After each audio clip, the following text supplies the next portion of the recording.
할렐루야. 오늘은 레위기 강해에서 아주 중요한 전환점을 맞게 되는 장입니다.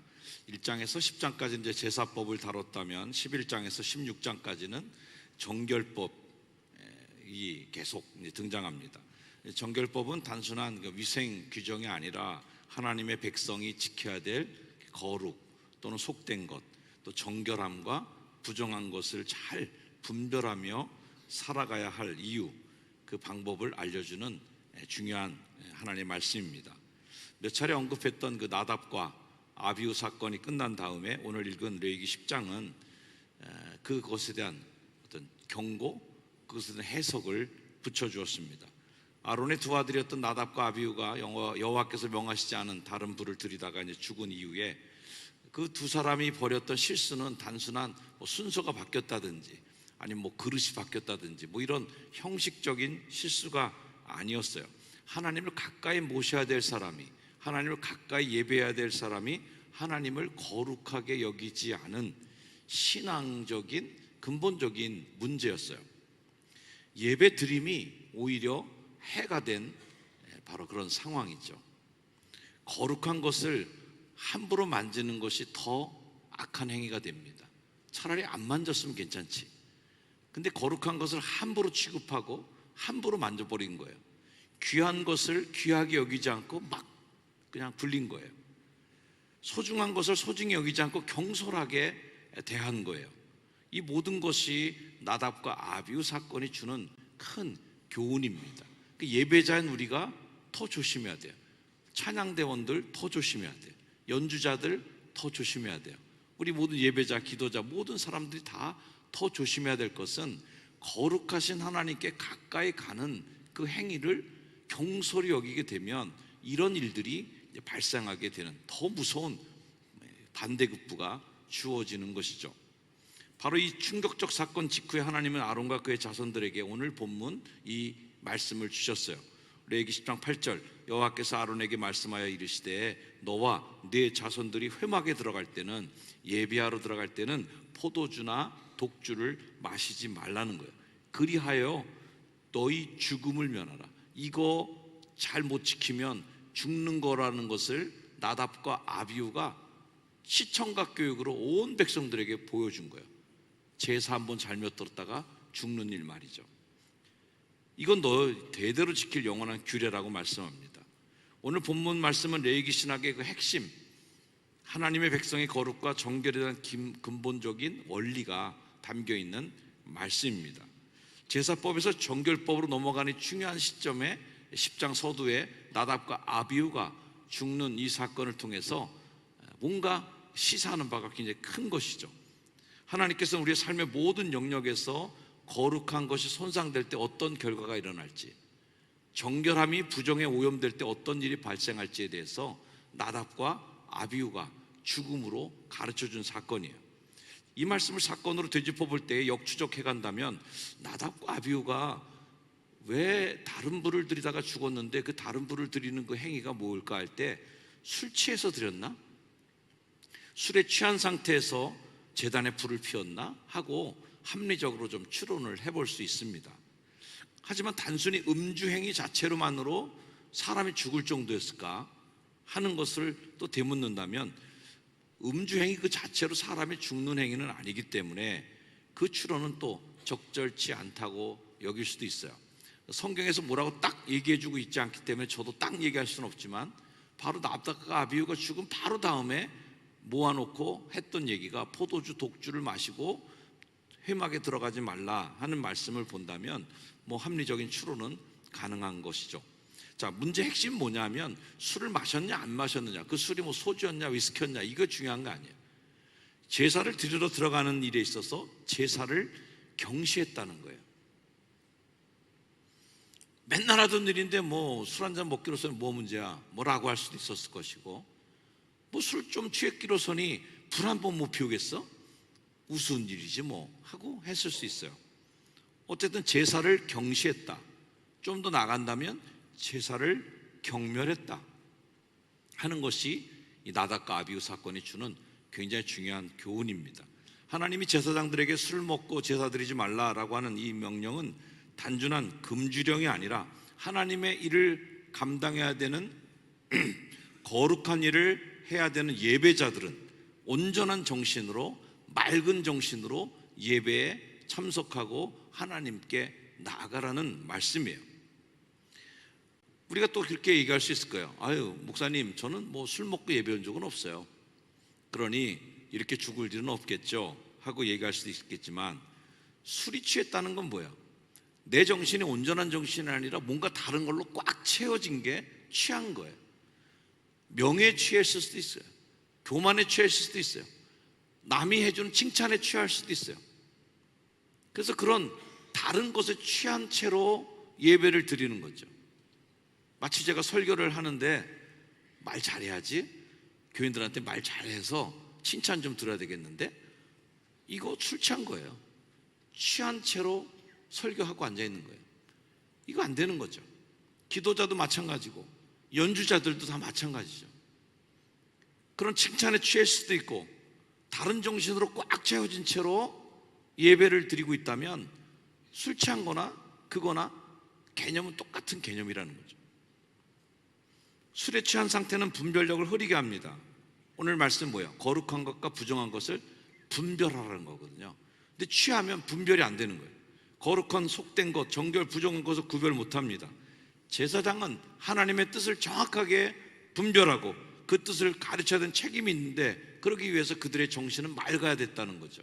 우리가 예배 드리는 우리 모두의 마음도 마찬가지, 정결한 마음으로, 마음이 깨끗하게 예배하자는 거예요. 이것은 오늘 우리들이 제사장으로 부름받은 우리 모두에게 적용되는 원리입니다. 우리는 이 세상의 것에 취해서 영적 분별력을 잃어버린 채 예배하지 말아야 된다 하는 거예요.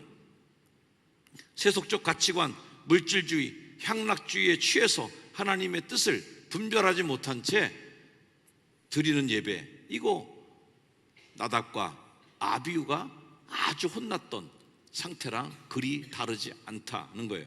왜 맑은 정신을 가져야 되는가? 오늘 말씀 우리에게 명령하는 것은 이겁니다. 10장 10절 말씀 같이 한번 읽을게요. 시작. 그리하여야 너희가 거룩하고 속된 것을 분별하며 부정하고 정한 것을 분별하고, 이 5가지 중요한 단어가 나오는데, 거룩한 것, 속된 것, 그 다음에 부정한 것, 정한 것, 그 다음에 중요한 단어가 분별이에요. 앞서 말한 포도주와 독주를 마시지 않는다는 얘기는 절제하라는 얘기가 아니었습니다. 절제의 목적이 아니고 수단이죠.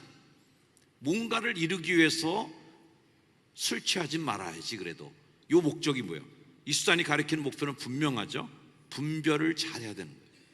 명확한 정신으로, 맑은 정신으로 분별을 잘하기 위해서 포도주 먹지 말고 독주 먹지 말라는 거예요. 분별하라는 거예요. 무엇이 거룩한지, 무엇이 속된지, 무엇이 정결한지, 부정한지를 제대로 알고 제사하고 제대로 알고 예배를 하라는 겁니다. 옛날에 금은 세공사들은 진짜 금인지 가짜 금인지를 가려낼 때 육안으로 구별하지 않았습니다. 눈으로만 보지 않고, 눈으로 보면 가짜가 더 진짜같이 만들어냈거든요. 불을 사용했습니다. 불에 녹여보면 이게 진짜인지 가짜인지가 밝혀 드러납니다. 베드로전서 말씀에도 너희의 믿음의 확실함은 불로 연단하여도 없어질 금보다 더 귀하다는 거죠. 우리의 정신이 불로 태워볼 때 과연 그것이 진짜 가짜가 나오는 겁니다. 시험 당해보면 진짜 성도 가짜 성도가 나옵니다. 어려운 일을 당해보면 진짜 교회를 사랑한지 아닌지가 나옵니다. 진짜는 불에 안 탑니다. 불에 탈수록 더 순도가 높아집니다. 가짜는 불에 태워보면 없어져 버립니다. 사라집니다. 시험 당하면 사라지는 성도가 있습니다. 어려움을 당하면 그 사역의 자리에서 없어지는 성도도 있습니다. 그러지 말라는 거예요. 우리의 분별도 그렇습니다. 말씀이라는 불이, 시험의 불이 지나가야 진리가 드러나는 것이죠. 거룩한 것, 속된 것, 정결과 부정은 하나님과의 관계성의 문제예요.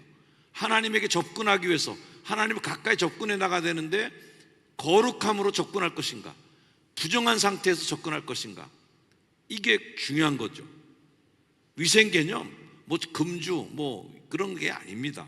하나님이 정결하라고 하신 것은 하나님께 나오는 상태가 그렇게 정결한 상태로 나한테 오라는 거예요. 부정한 것은 정결의식을 통해 회복시켜서 씻고 오라는 거예요. 불태우고 오라는 거예요. 피로 값을 치르고 오라는 거예요. 이게 바로 회개해야 될 이유죠. 회개하지 않고 하나님께 나아가는 것, 우리의 정신과 마음과 몸이 정결하지 않은 채로 하나님께 나아가는 것은 하나님이 오히려 화가 날 일이다 하는 것을 가르치고 있습니다. 그 다음으로는 제사장의 역할은 제사를 드리는 것만이 아니라 이 제사법을 잘 가르치라는 거예요. 10장 11절 말씀 같이 읽습니다. 시작. 또 나 여호와가 모세를 통하여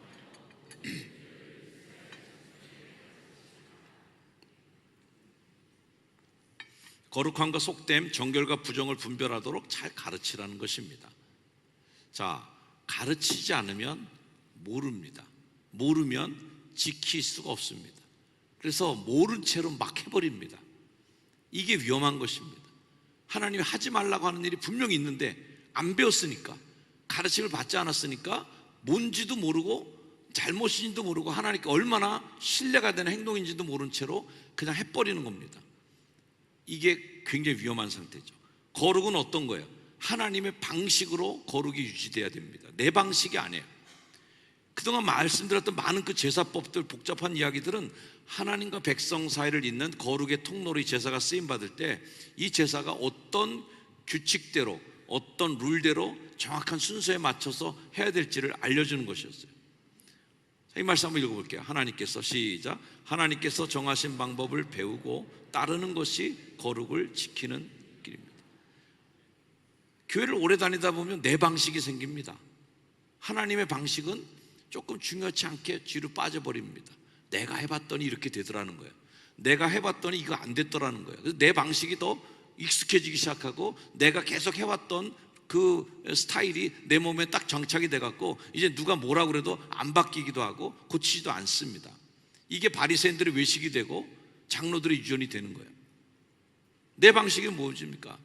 보여주기 방식 많이 있습니다. 목소리를 이상하게 바꾼다든지 행동을 이상하게 취해서 뭔가 내가 더 신령한 사람처럼 보이고 내가 더 은혜 받은 사람처럼 보이게 만드는 그런 거짓된 행동들, 다 이거 자기가 만들어낸 내 방식의 이상한 거룩함이죠. 이상한 거룩. 그거는 하나님이 기뻐 받지 않으신다는 겁니다. 비행기를 조종하는 기장이 매뉴얼을 무시하면 아무리 경험이 많은 기장도 실수할 가능성이 높아집니다. 위험한 물건일수록, 하늘의 그 쇳덩어리가 수백 명을 태우고 날아다니는데 얼마나 위험한 물건입니까? 떨어지면 한 명도 생존이 안 됩니다. 때문에 훨씬 더 강압적으로라도 매뉴얼, 룰이 굉장히 중요합니다. 그래서 비행기 타면 맨날 화면에 뭐 나옵니까? 뭐 하지 말라고, 뭐 하지 말라고, 뭐 엄청나게 많은 지침 사항들이 내려옵니다. 우리 모두가 다 그걸 지켜야만 되는 것들이죠. 이번에 이제 저도 휴가철에 잠깐 비행기 한번 탔습니다. 목소리가 좀 잠긴 것도 비행기가 좀 많이 연착이 돼갖고 공항 로비에서 편리한 의자가 있어갖고 편하게 잠을 한번 잤더니만 뭐 이렇게 목이 아마 잠긴 것 같습니다. 비행기를 탔는데 짐칸에 다 짐 올려놓고 뭐 키가 큰 사람들은 다 알아서 문 닫지 않습니까? 짐칸을 다 올려놓고 닫습니다. 다 닫아있는 상태인데 비행기가 이륙하기 전에 스튜디오스 다니면서 다 만져보더라고요. 따그닥 소리가 나는지 제대로 닫혔는지를 점검합니다. 그래서 한번 점검하는구나, 저 사람들 또 하는구나. 근데 저쪽에서 한 사람이 또 오는데 또 점검해요. 다 만지면서 옵니다. 2번 하네. 그랬더니 이제 복장이 좀 다른 조금 상급자 같아요. 그 사람이 또 지나가면서 또 만집니다. 제가 그때부터 약간 좀 살짝 아니 뭐 저걸 단순한 저희를 뭐 지금 3명, 4명씩 저렇게 만지고 앉아있냐, 그 시간에 다른 일을 하지 하는 생각이 들었습니다. 근데 그러나 그렇게 매뉴얼대로 하라는 거예요. 그러니까 하고 있는 거죠. 그렇게 매뉴얼을 지키는 모습을 보니까 그 비행기에 대해서 신뢰가 되는 거예요. 이 비행기 안 떨어지겠구나. 저렇게 매뉴얼대로 철저하게 운행을 하는데 잘 점검했겠지, 잘 날아가겠지 하는 생각이 드는 거예요. 교회 생활하다 보면 그런 생각이 들어요. 이거 또 해야 되나? 이걸 또 읽어야 되나? 또 참석해야 되나? 또 뭐 기록해야 되나? 아주 비효율적인데? 라고 생각할 수 있어요. 하지만 그게 매뉴얼이라면, 그렇게 해야 되는 거면 하는 거죠. 진짜 프로, 진짜 성도는 매뉴얼을 지키는 사람입니다. 우리는 더욱이 감리교인들이잖아요. 메소디스트가 뭐라는 얘기 한번 전에 됐습니다. 메소디스트는 처방전대로 사는 사람들이다. 규칙대로 사는 사람들이다. 원칙대로 그대로 하는 사람들이다라는 게 감리교인들입니다. 그러니 우리는 더 잘해야 되는 거예요. 매뉴얼대로. 축구 프로 선수들이 경기 전에 몸 푸는 모습을 가끔 봅니다. 꽃갈콘 같은 거 놓고 막 왔다 갔다 하기도 하고, 또 이쪽 저쪽을 뛰어다니기도 하고, 그리고 다리를 번쩍 들었다 이렇게 하면서 왔다 갔다 하기도 하고. 생각해요. 야, 세계에서 제일 공 잘 차는 사람인데 저 사람이 그라운드를 누빈 게 도대체 몇 번이고, 엄청나게 유명한 큰 선수인데도 불구하고 그 단순 무식한 일을 하고 있는 거예요. 아마 내가 볼 때 벤치에 가만히 앉아있다가 뛰라고 그래도 웬만한 선수보다 훨씬 잘 뛸 텐데 말이죠. 아주 단순하고 유치한 동작들을 끊임없이 반복해내는 것, 그게 진짜 프로죠. 내 권사 정도 됐어요. 내 장로 됐으니까, 내 집사 교회 다니는데 몇십 년, 야 그까 아유 그때 옛날에는 했던 일이지, 이거 아닌 거죠. 계속 매뉴얼대로 계속 잘 해나가는 게, 그게 중요한 거죠. 사역, 봉사, 예배, 가정생활 모두 내 방식이 아니라 하나님이 만들어준 방식, 하나님의 방식으로 하는 거예요. 때로는 내 생각보다 하나님의 방식이 훨씬 비효율적으로 보여요. 이렇게 하면 빨리 될 텐데. 저도 그렇게 마음 먹을 때가 있거든요. 이렇게 하면 쉽게 되는 거 아니야 이거? 근데 그게 아닌 거예요. 거룩은 효율보다 순종함으로 지켜집니다. 거룩은 효율성하고 관계가 멀다. 순종으로 곧대로 하는 것이라는 거예요. 자, 이 정결과 부정이 나오는데, 이 정결과 부정은 아주 서로 감염이 쉽게 됩니다. 전염이 쉽게 됩니다. 10장 후반부에는 아론과 그의 아들들이 제물을 드리고 난 그 제물 처리에 대한 말씀하는 장면이 나오는데, 정결과 부정이 어떻게 위험한지에 대한 말씀을 보여줘요. 한마디로 정리하면 이거예요. 정결은 유지하기 어렵고 부정은 쉽게 전염된다 하는 겁니다. 우리가 코로나 시대에 경험했잖아요. 코로나 걸린 사람 한 명만 우리 교회 와서 예배 보면 교회 문 닫고 예배 몇 주일 취소하고 난리 났었습니다. 우리가 생각할 수 있죠. 아니 우리가 100명이 한 명 바이러스 걸린 사람 못 이기냐고 말이죠. 100명이 건강한 사람 있으면 코로나 걸린 사람 한 명이 치유돼야 되잖아요. 우리가 훨씬 많은데, 숫자가 훨씬 더 건강한 사람이 많은데 그렇지 않다는 거예요. 바이러스 걸린 한 사람이 100명도 전염시키고 1000명도 전염시키고, 우리나라에 코로나 걸린 사람 한 명 비행기 타고 들어왔다 그럴 때 뭐 난리가 났었습니다. 그 한 사람이 뭐가 되겠나 싶었는데 뭐가 되더라고요. 온 나라가 난리가 났었습니다. 전염이 그렇게 놀랍다. 정결은 유지하기 어렵고 부정은 쉽게 전염된다라는 거예요. 나쁜 것 하나가, 나쁜 사례 하나가 온 교회를 다 무너뜨릴 수도 있고 나의 온 몸을 다 무너뜨릴 수도 있어요. 정결함의 특징이 뭐예요? 유지하기 어려운 거예요. 그리고 쉽게 잃어버린다는 거예요. 지속적인 주의와 노력이 필요합니다. 부정함의 특징은 뭐예요? 쉽다는 거예요. 쉽게 전염되고 쉽게 확산됩니다. 정결한 것을 오염시키는 힘이 강해요. 하나만 딱 떨어져도, 독소 하나만 딱 물에 들어가도 댐, 저수지, 물 다 못 먹습니다. 강한 거예요. 이는 우리의 영적인 삶에도 그대로 적용이 됩니다. 부정은 쉽다. 정결은 어렵다. 신앙을 쌓기는 어렵다. 그 신앙의 공을 쌓아 올리는 게 얼마나 어렵습니까? 그 많은 예배와 그 많은 헌신, 노력을 당해서 이렇게 왔는데 딱 말 한마디로 다 쏟아버릴 수도 있고 다 무너뜨릴 수도 있어요. 딱 마음 한번 먹는 걸로 모든 거 다 무효시켜버릴 수도 있어요. 다 쏟아버린단 말이에요. 예수님도 뭐라고 그러세요? 넓은 길은 쉽다는 거예요. 그래서 그걸로 많이 가는 거예요.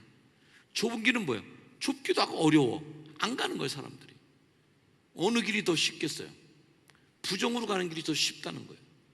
오염시키는 게 훨씬 쉽다는 거예요. 하지만 지켜내는 건 훨씬 어렵고 그 길이 좁은 거죠. 거룩한 삶에는 끊임없는 노력, 끊임없는 경계가 필요하지만 세속적 가치와 죄악은 뭐 한 방에 그냥 다 오염시켜버릴 수 있어요. 제가 가끔 학생부 집회 가면 써먹는 예화인데, 제가 고등학교 졸업할 때 우리 문과 수석했던 친구가 있습니다. 졸업하고 나서 처음 이대 앞에서 한번 반창회죠. 동창회 아니라 반창회가 모였습니다.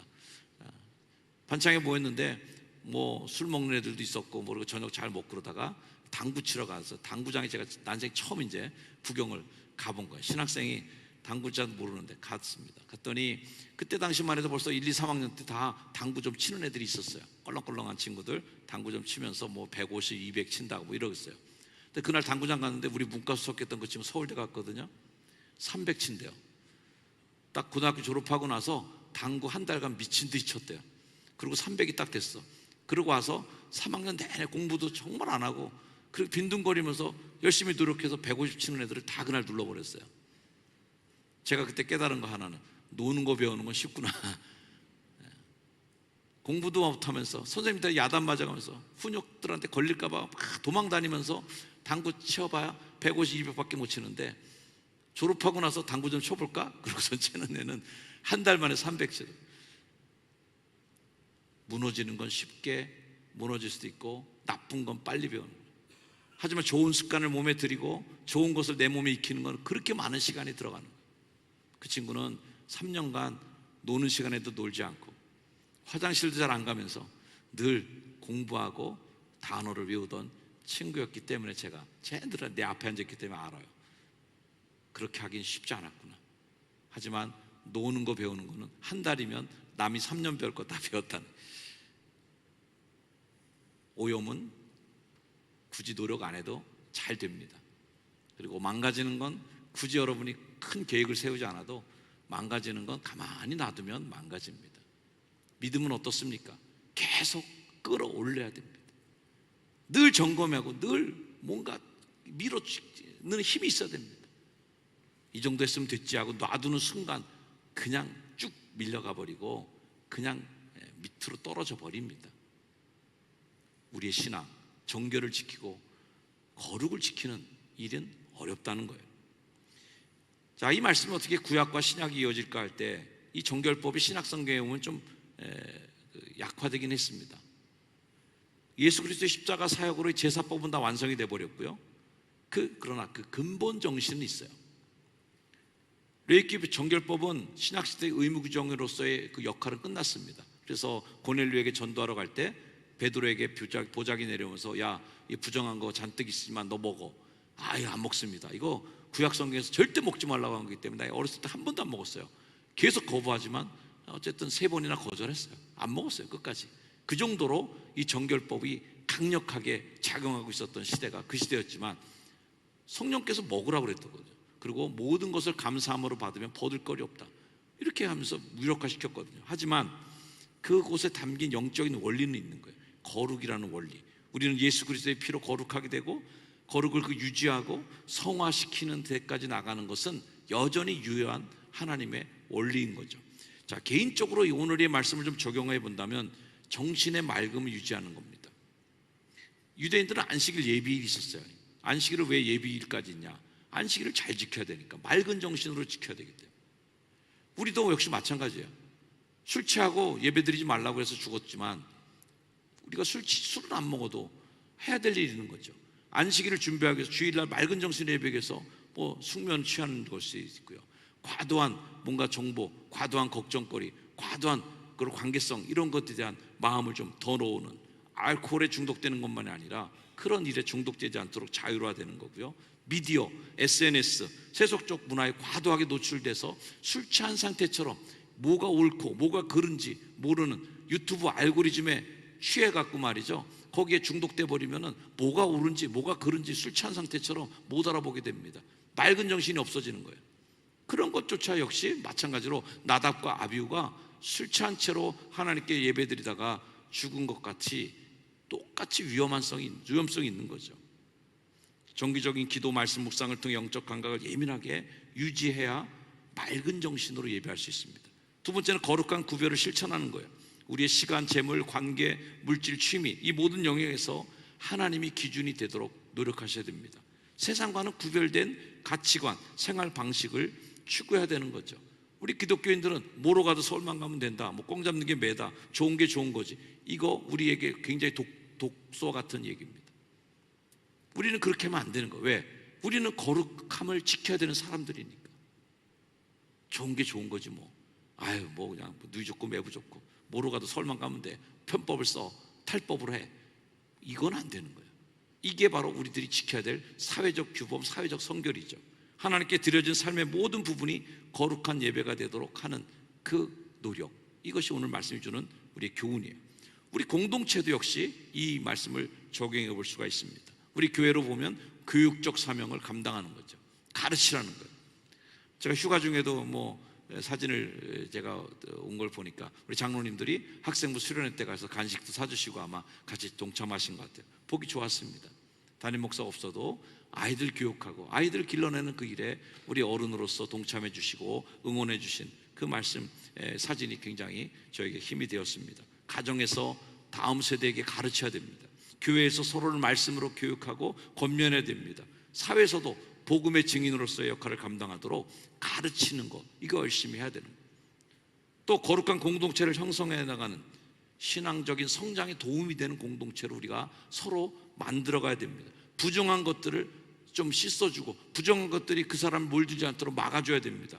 서로 경계하고 서로의 관계가 부정한 것을 우리 안에 품는 악한 감정이 우리 안에 들어오지 못하도록 서로의 관계를 조심해주고 서로가 배려를 해주는 마음이 필요한 거죠. 이게 다 같이 있을 때 거룩을 훼손하는 그것이 우리를 뚫고 들어오지 못하는 거예요. 교회가 빛과 소금 역할을 감당하는 거죠. 레위기에서 우리가 배운 최고의 말씀은 뭐예요? 내가 거룩하니 너희도 거룩하라. 이 말씀을 우리가 기억할 겁니다. 이것은 세속을 살아가는 우리에게도 꼭 필요한 계명이에요. 이게 구약 말씀만 있는 게 아니에요. 신약에서도 마찬가지로 얘기해요. 신약 말씀 뭐예요? 한번 읽어볼까요? 데살로니가전서 4장 3절 시작. 하나님의 뜻은 이것이니 너희의 거룩함이라. 신약 성서도 얘기합니다. 하나님의 뜻은 너희가 거룩하기를 원하는 거예요. 우리의 삶을 점검해 보길 원해요. 자, 같이 한번 읽어볼까요? 시작. 나의 정신과 마음은 맑게 유지되고 있는가? 나는 거룩한 것과 속된 것을 제대로 분별하며 살고 있는가? 나는 정결한 삶을 추구하며 부정한 것들로부터 거리를 두고 있는가?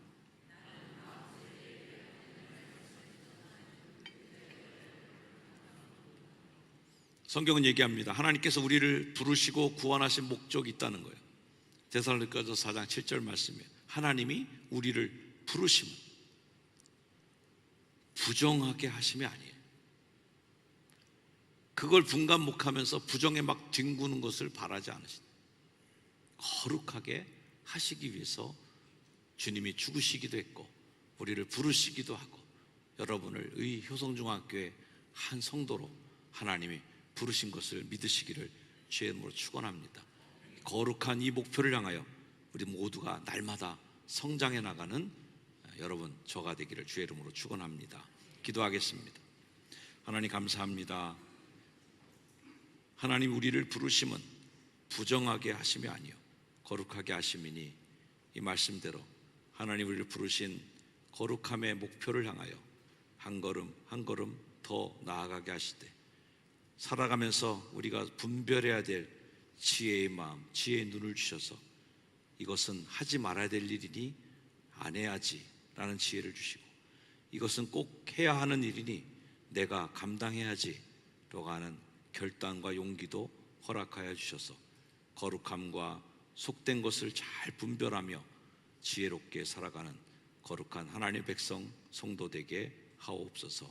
예수님의 이름으로 축복하며 기도하옵나이다. 아멘. 자리에서 일어나셔서 함께 결단 찬양 찬양하시겠습니다.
기도하겠습니다. 하나님, 분별하는 지혜의 영을 허락하여 주시고 분별하여 살아갈 수 있는 거룩한 성도의 삶을 살게 하옵소서. 우리 결단하며 잠시 기도하는 시간 갖겠습니다. 기도하겠습니다. 하나님, 거룩하고 신실하게 진실하게 살게 하옵소서. 하나님, 나의 삶을 성화시켜 주시고 하나님 신실한 마음, 하나님을 더 알아가는 귀한 마음을 가지고 살아가는 교회가 되게 하여 주시옵소서. 주님, 간구합니다. 온전히 주님 앞에 올려지는 귀한 성도의 삶을 주시옵소서.